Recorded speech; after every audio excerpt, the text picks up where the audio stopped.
All right, so I finished up my double pinch jar, and here it is. I think it came out pretty good, if I do say so myself. Okay, there's my design. You can see it all the way around there. Now I've got some little tiny touch-up things to do. I mean, there's couple little boogers here of clay that I don't really care for. I want to make sure that this lid fits a little bit better, and the feet need to be smoothed out a little bit. But there's some tiny things that I can do. But unfortunately, I can't do anything with them until the clay is a little bit more dry. So unfortunately, I'm kind of stuck at this point. Not much I can do more to this. I got to let this dry out probably at least 12 hours or so for it to be firm enough to where I feel comfortable, scratching and smoothing and doing all that kind of stuff. The tiny details, those little tiny details of smoothing things out, making sure that there aren't any little tool marks on my feet, okay?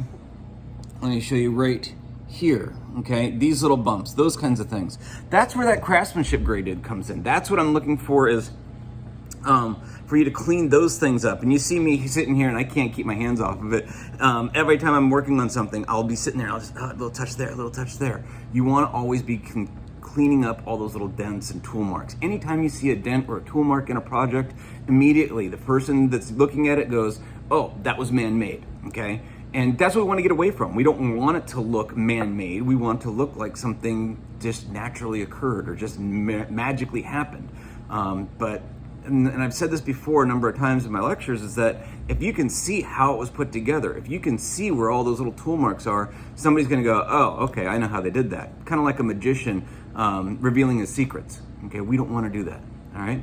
So, in the meantime, what I'm gonna do is I'm gonna let this one dry. I'm hoping that my slabs from my other project are gonna be dry enough to go ahead and start building. I might as well work on that since, I've gotta wait for this one to dry, all right? And I'll see you guys in the next video. Probably do a time lapse of putting that one together, so be pretty quick.